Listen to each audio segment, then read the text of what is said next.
Was it all a lie? The email arrived, stark and anonymous, a single spreadsheet attachment, detailing impossible transactions.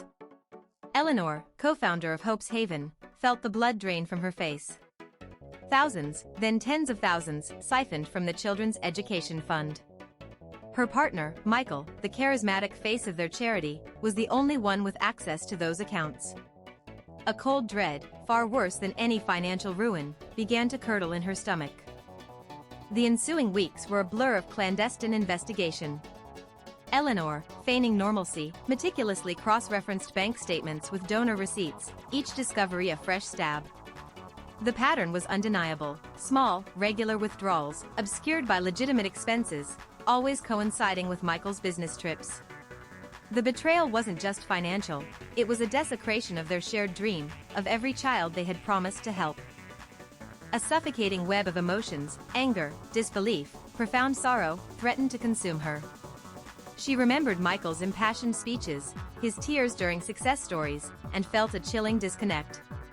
Was he truly a master manipulator, or had he fallen prey to some insidious vice? The thought twisted her gut. She needed answers, not just for herself, but for the innocent lives whose hope he had plundered.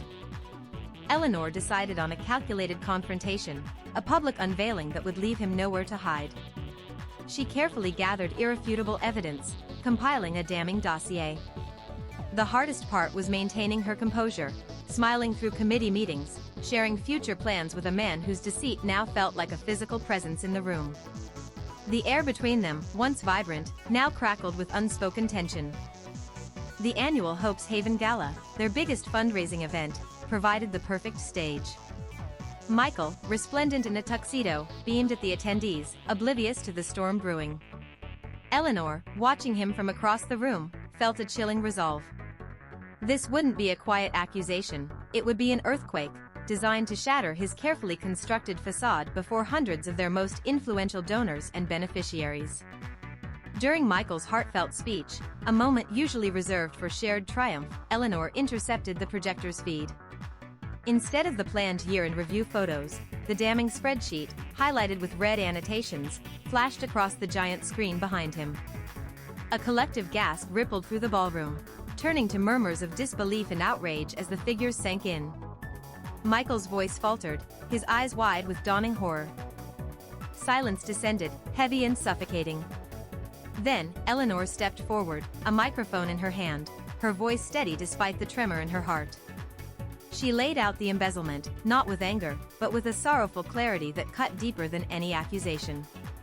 Her words, devoid of theatrics, painted a stark picture of betrayal, each detail a brushstroke on Michael's shattered reputation. Michael, cornered and exposed, attempted a pathetic denial, his face a mask of panic. But the evidence was insurmountable, the trust irrevocably broken. Donors began to rise, their faces etched with disgust. The weight of his deception, now laid bare, crushed him. The dream he had helped build, the one he had secretly looted, was now his prison. The aftermath was swift and devastating.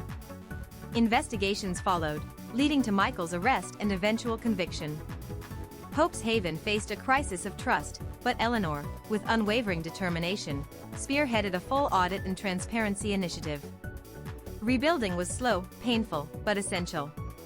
She refused to let Michael's actions permanently tarnish their mission or the spirit of generosity. Years later, Hope's Haven thrived, stronger and more transparent than ever.